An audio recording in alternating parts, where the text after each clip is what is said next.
प्रभु जी, कई बार लगता है बड़ा कठिन है हर परिस्थिति में समभाव रहना। आप, क्योंकि आप तो मुझे लगता है आध्यात्मिक राह पर हैं, तो सीख गए हैं। हम लोग कैसे सीखें? वही प्रॉब्लम वही है। आपने बिल्कुल जो सवाल किया है उसी में जवाब है।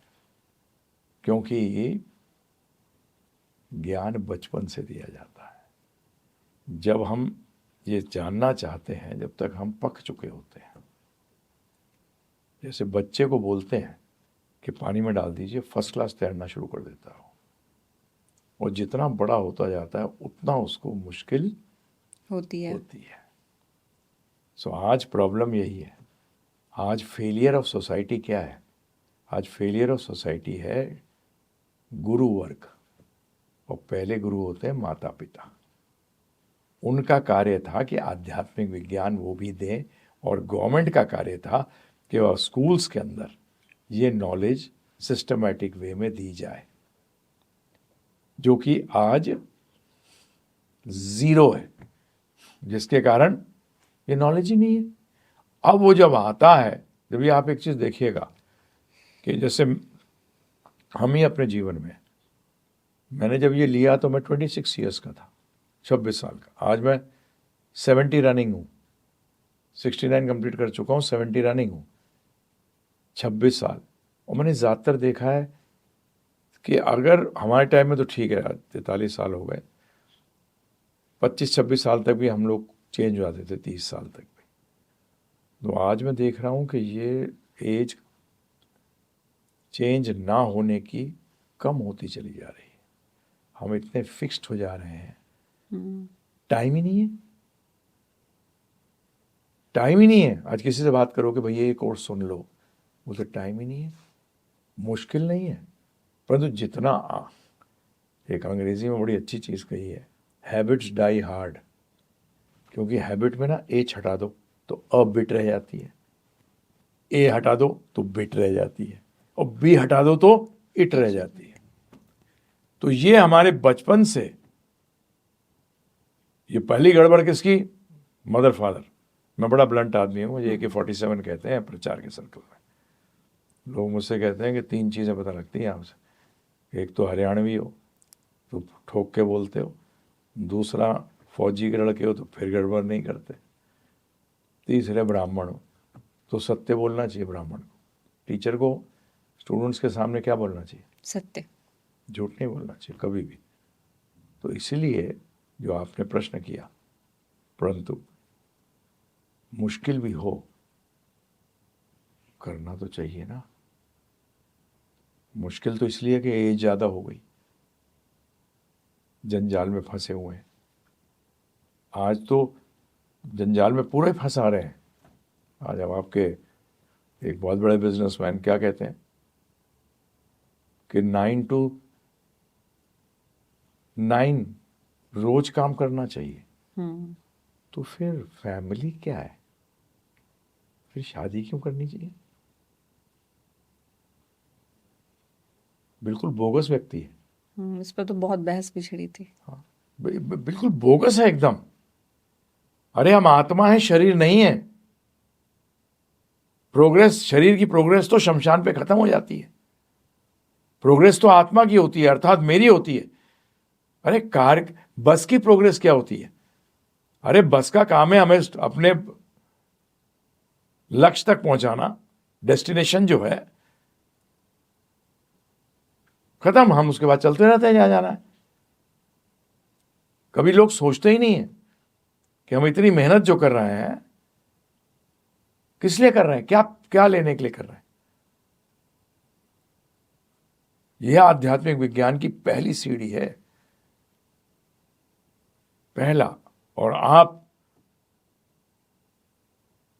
जब तक कि भगवत धाम, अपने घर वैकुंठ वापस नहीं जाते, तब तक आपको अपने कर्मों के हिसाब से नए नए शरीर, नई नई परिस्थितियों में जन्म लेना पड़ेगा।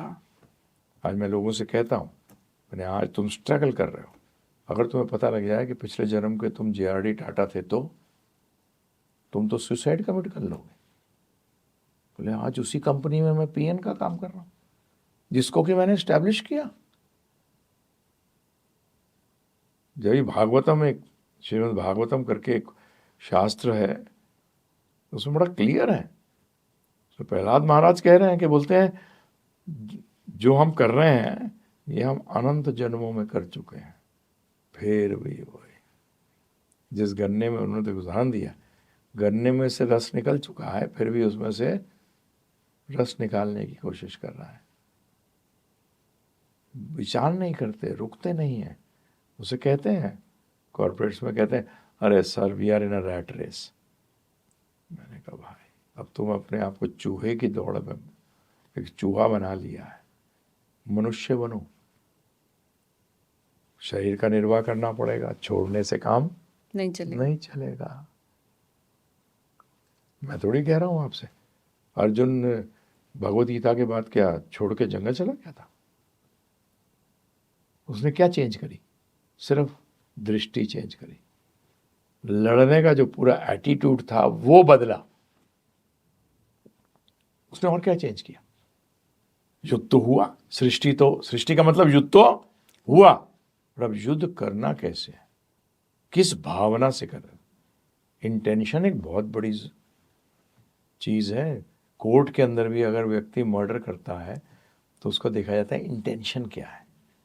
ये प्री प्लान्ड था, ये सारा इसने प्लान करके मारा है, और एक स्पर ऑफ द मोमेंट के कारण उसने कुछ ऐसी चीज हुई, मर्डर कर दिया।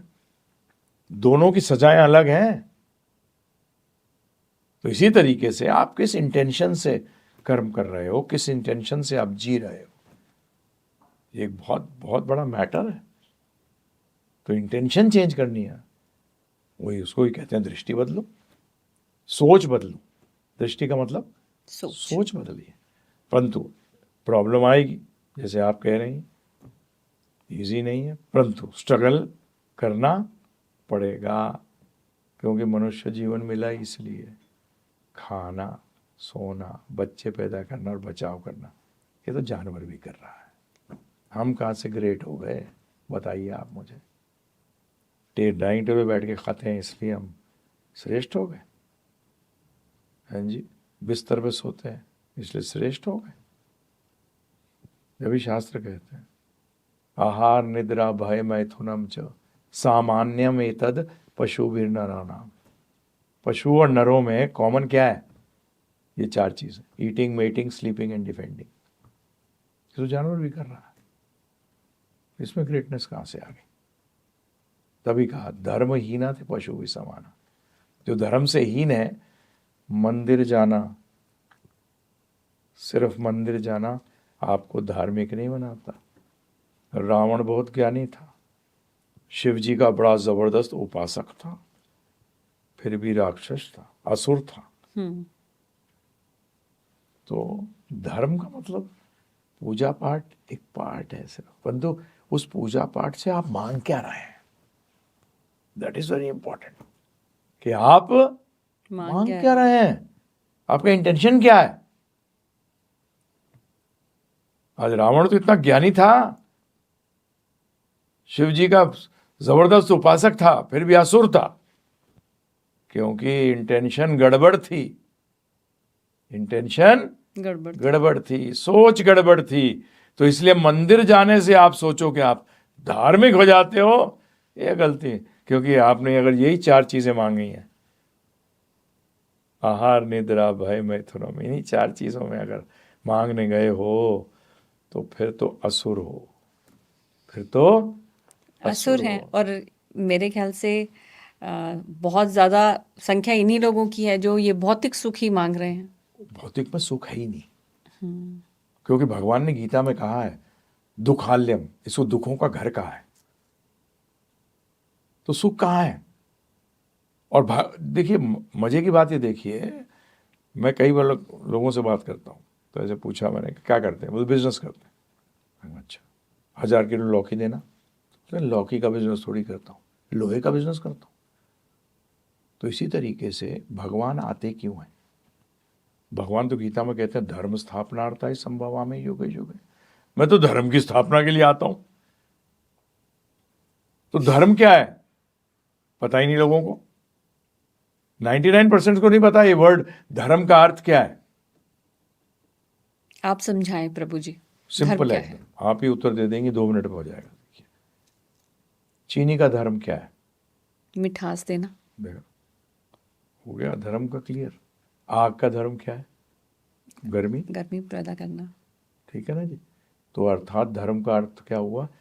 उस वस्तु का वो गुण जो उससे कभी अलग नहीं किया जा सकता और वो उसकी पहचान है। चीनी से आप मिठास दूर कर सकते हैं? नहीं। आप ढक सकती हैं। आप खूब एक चीनी के दाने के अंदर खूब सारा नमक डाल दो, परंतु चीनी के दाने की जो मिठास है वो नहीं जाएगी, वो तो थी, है और रहेगी। रहेगी। ऐसी अग्नि, अग्नि के गर्मी देना का जो उसका स्वभाव है, वो चिंगारी चाहे कितना छोटा हो, चिंगारी छोटी है, परंतु अगर गिर जाए अपने हाथ वाथ पे तो जलाती है।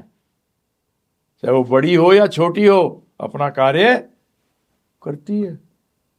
तो उसका अर्थ ये हुआ कि फिर हमारा धर्म क्या है? अब हमारे शब्द के अंदर एक प्रॉब्लम आती। आप अपने आप को शरीर मानते हैं या आत्मा मानते हैं? है ना जी। अगर आप अपने आप को शरीर मानते हैं, फिर भी शरीर तो टेम्पररी है।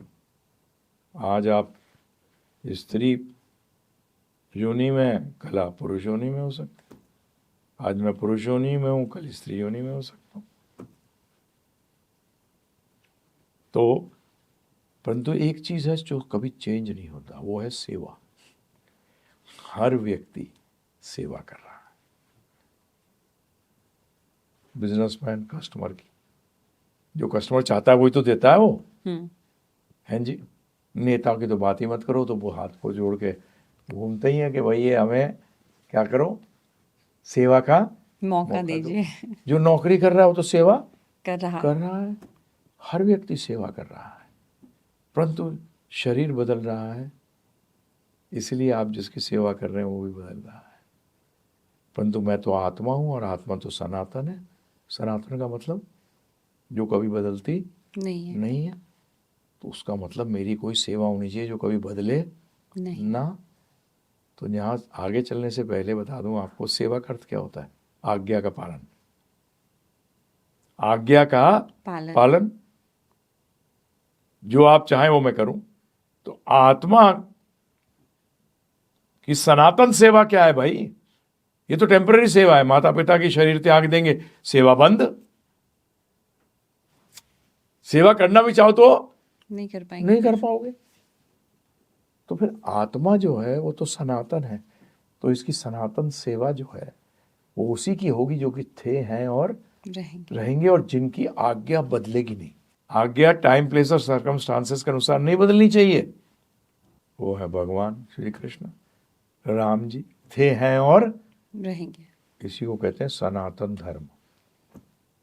जो आज्ञा थी, है और रहेगी, वो कभी चेंज नहीं होती। बाकी तो आपकी परिस्थितियों के अनुसार चेंज होती रहेगी, शरीरों के अनुसार चेंज होती रहेगी। तो धर्म का अर्थ क्या हुआ? आज्ञा का पालन। किसकी? भगवान श्री कृष्ण की। अब आप कहोगे दूसरे धर्मों में, सारे धर्मों का वो धर्म शरीर के हैं। आत्मा का धर्म सबका एक ही है।